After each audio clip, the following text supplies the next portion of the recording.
안녕하세요. 하루 필수 말씀 충전 하필 큐티 조종환입니다. 오늘 함께 나눌 하나님 말씀은 열왕기하 22장 1절에서 20절까지 말씀입니다. 요시야는 왕이 되었을 때에 8살이었습니다. 그는 예루살렘에서 31해 동안 다스렸어요. 그 어머니 여디다는 보스가 출신 아다야의 딸이라고 소개됩니다. 요시야는 주님께서 보시기에 올바른 일을 하였고 그의 조상 다윗의 길을 본받아서 곁길로 빠지지 않았습니다. 우리가 요시야의 아버지 아몬이 반역으로 죽임을 당했다는 사실을 생각을 해보면 8살의 왕이 된 요시야는 매우 급하게 왕이 된 것을 알 수가 있어요.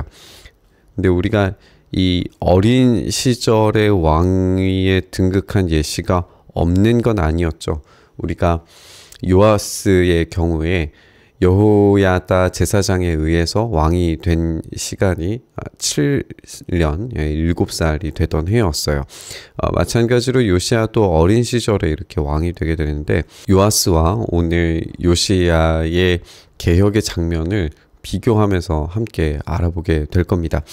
어쨌든 요시야는 주님 보시기에 옳은 일을 한 것으로 다윗의 모든 길을 본받고 곁길로 빠지지 않았다라고 하는 열왕기 기자의 매우 긍정적인 평가를 보게 됩니다. 요시야 왕 제18년에 왕은 아살랴의 아들이요 무술람의 손자인 사반 서기관을 주님의 성전으로 보내면서 지시를 하게 됩니다. hil기야 대제사장에게 올라가서 백성이 주님의 성전에 바친 헌금 곧 성전 문지기들이 백성으로부터 모은 돈을 모두 계산하도록 하고 그 돈을 주님의 성전 공사 감독관들에게 맡겨서 일하는 인부들에게 품삯을 주어 주님의 성전에 파손된 곳을 수리하게 하시오. 목수와 돌 쌓는 사람과 미장이에게 품삯을 주고 또 성전 수리에 필요한 목재와 석재도 구입하게 하시오. 이는 모두 정직하게 일하는 사람들이니 일단 돈을 넘겨준 다음에는 그 돈을 계산하지 않도록 하시오라고 성전 수리에 대한 내용이 나오게 돼요. 요시야 왕 제18년으로 소개되고 있기 때문에 요시야가 26살 되는 해에 상당한 시간이 지난 것을 볼 수가 있고 자신이 스스로 왕권을 강화하는 그런 모습을 보게 되죠. 우리가 아까 지적했던 것처럼 요아스 왕 같은 경우에는 어린 시절에 여호야다의 입김으로 여호야다의 힘으로 성전을 보수하고 개혁하는 그런 일을 보여줬는데 요아스와는 다르게 요시야는 스스로 성전을 복구시키고 스스로 이 왕권을 강화시키는 모습을 보게 됩니다. 요아스와도 유사한 점을 우리가 이제 계속 떠올리게 되는데요. 요아스도 이전에 아합 가문의 딸이었던 아달랴의 폭정과 우상숭배로 성전이 말할 수 없게 훼손되었겠죠. 요시야 이전에도 지금 므낫세와 아몬을 거쳐오면서 아합 가문 같은 일들이 벌어졌고 우리가 이전 본문에서 살펴본 것처럼 아몬 같은 경우에 성전에 우상을 놓는 등의 굉장히 심각한 성전의 파괴 행위가 일어났으리라고 충분히 생각해 볼 수 있어요. 그러니까 두 상황은 지금 성전의 회복과 복구가 이스라엘의 정체성을 되살리는 일일 뿐더러 하나님의 통치로 말미암아서 왕권이 회복되는 일이 자연스럽게 연결된다는 걸 이 두 장면에서 볼 수가 있습니다. 또 우리가 지금 살펴보고 있는 것처럼 이렇게 이 성전에 바친 헌금들, 백성들이 바친 헌금들이 일하는 일꾼들에게 책임감 있게 넘겨지고 그것으로 전문가들에 의해서 성전이 복구되는 이런 과정 또한 요아스와 유사한 내용으로 우리가 읽어볼 수 있습니다. hil기야 대제사장이 사반 서기관에게 주님의 성전에서 율법책을 발견했다고 하면서 그 책을 사반에게 넘겨줍니다. 사반이 그 책을 읽어봤어요. 사반 서기관은 그 책을 읽어본 다음에 왕에게 가서 임금님의 신하들이 성전에 모아둔 돈을 쏟아내어 작업 감독관 곧 주님의 성전 수리를 맡은 감독들에게 넘겨주었습니다 하고 보고합니다.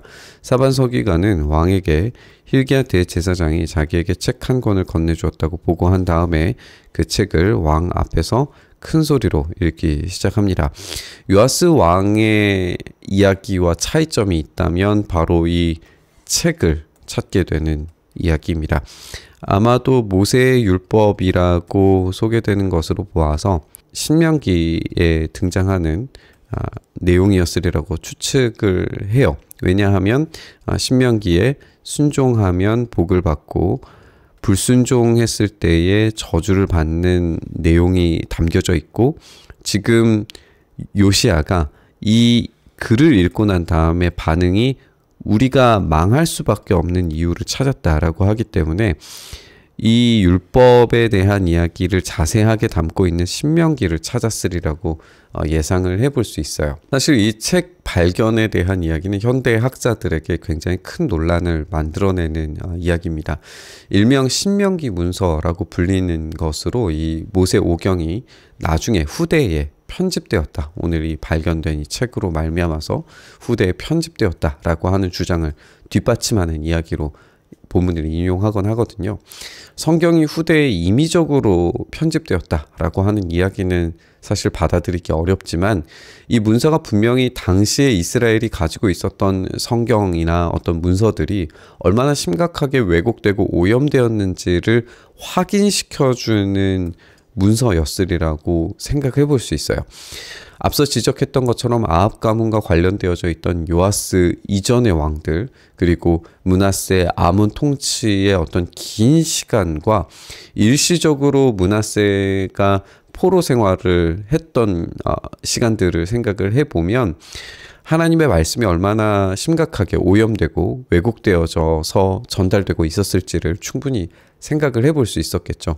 그렇다면 원문에 가까운 모세오경, 율법, 이게 무엇인지 우리가 정확하게 알 수는 없지만 어쨌든 그 글을 발견했다면 지금 이스라엘 백성들의 상태를 객관적으로 평가할 수 있는 책이 발견되었다. 하나님의 율법을 객관적으로 다시 회복시킬 수 있는 그런 책이 발견되었다라고 생각을 해볼 수 있습니다.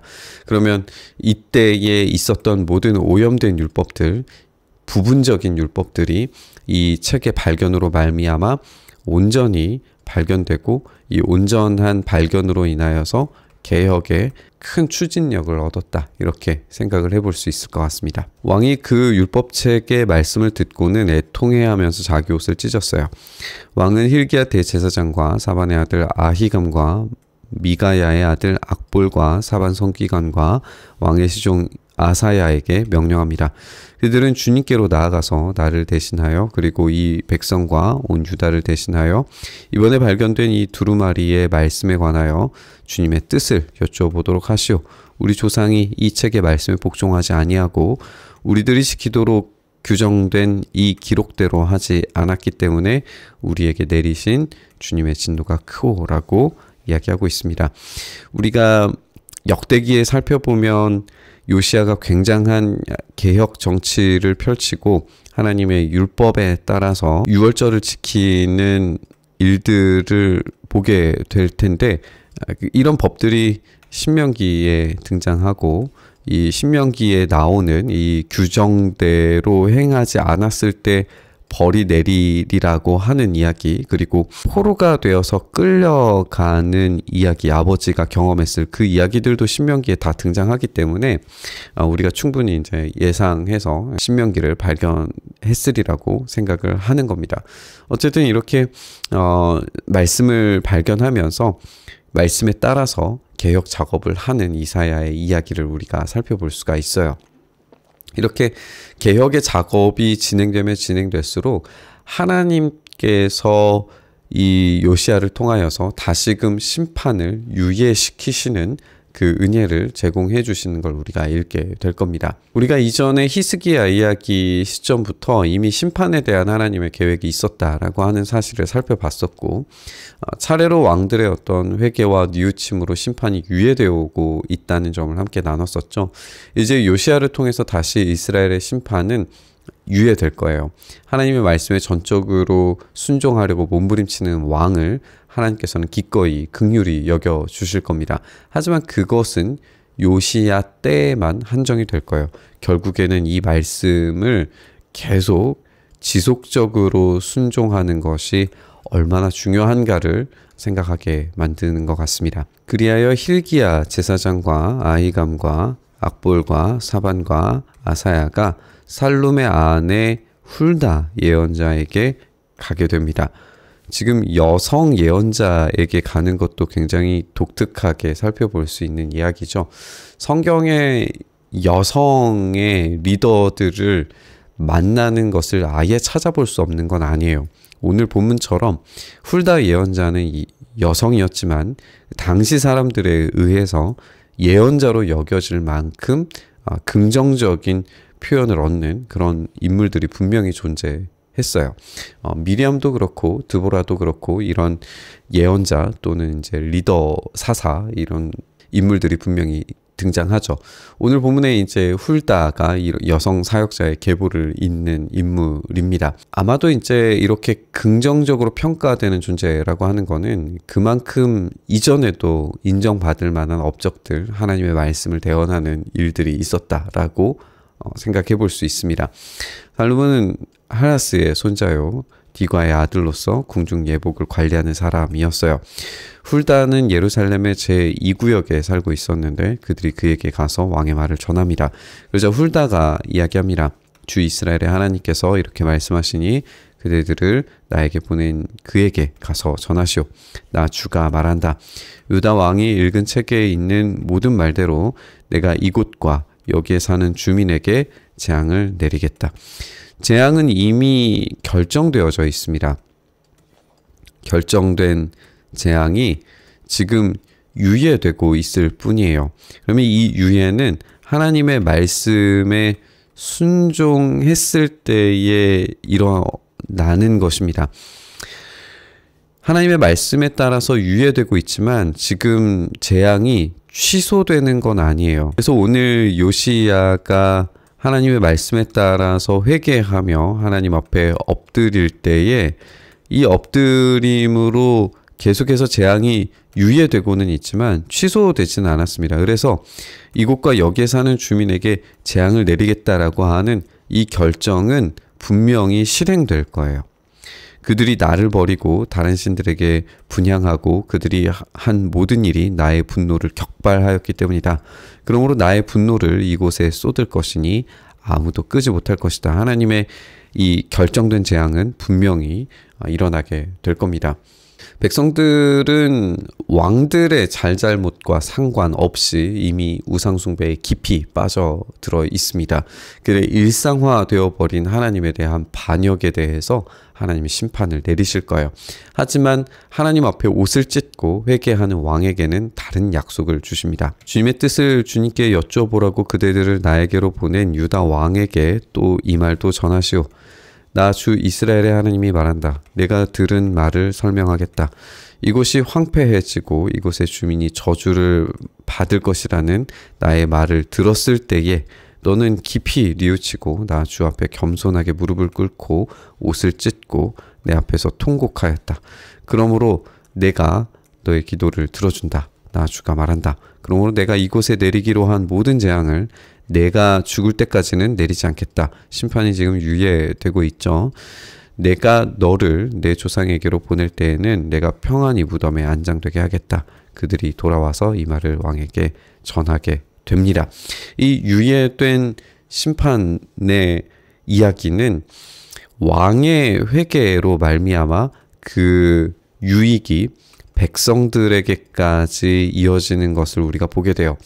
왕의 회개, 왕의 돌이킴이 백성에게로 전달되는 것이라면 이 왕들은 계속해서 백성들을 돌이키게 만들 책임이 있다는 것을 우리가 알 수 있죠. 왕은 그래서 백성들을 잘 다스릴 목자의 역할을 감당해야 되는 겁니다. 우리가 앞서 요시야가 좌로나 우로나 치우치지 않게 했다는 이야기를 함께 나눴었는데 이 치우치지 않게 만드는 것이 목자의 역할이에요. 좌로나 우로나 치우치게 되면은 길을 벗어나서 양들은 길을 잃고 죽을 수밖에 없기 때문에 목자로서의 왕은 치우치지 않도록 길을 온전히 인도하는 역할을 해야 됩니다. 그 일을 요시아가 감당했기 때문에 백성들에게 그 유익이 전달되는 거죠. 그러나 왕들이 실패할 때에 좌로나 우로나 치우쳐진 길을 벗어난 그런 죄악에서 돌이키지 않았을 때에 길을 벗어난 이들에게 재앙은 확실하게 임하게 될 겁니다. 오늘 본문에서 이렇게 요시아를 통하여서 하나님의 그 유예하심이 경험되는 것을 보게 돼요.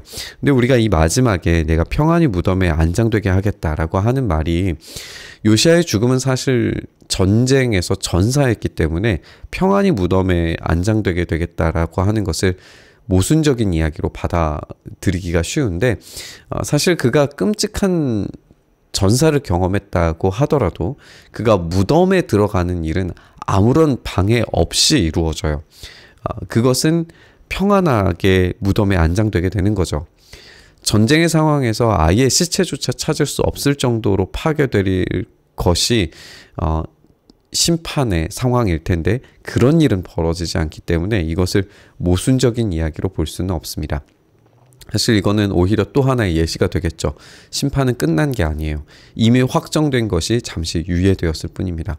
고통스러운 상황은 점점 더 심각한 문제로 대두되게 될 겁니다. 하나님의 음성 앞에 곧바로 회개하는 것만이 이스라엘 왕들이 살아날 수 있는 유일한 방식이었다는 점을 계속 발견하죠. 인생의 주인이 누구인가? 라고 하는 질문 앞에서 하나님은 계속해서 하나님께서 인생의 주인 되심을 주장하십니다. 왜곡되고 오염된 말씀 속에서 하나님은 참된 말씀을 발견하게 하시고 지적하시고 고치길 원하십니다. 우리의 삶에 하나님만 온전히 의지함이 있어야 되는 줄 믿습니다. 그러기 위해서 우리는 바르고 정확한 말씀 속에서 우리의 정체성을 확고히 정립해야 됩니다. 지금 이들은 재앙이 곧 오리라고 하는 사실에 따라 두려움으로 반응하고 있지만, 우리는 승리의 주님이 반드시 오시리라고 하는 그 말씀에 반응해야 됩니다.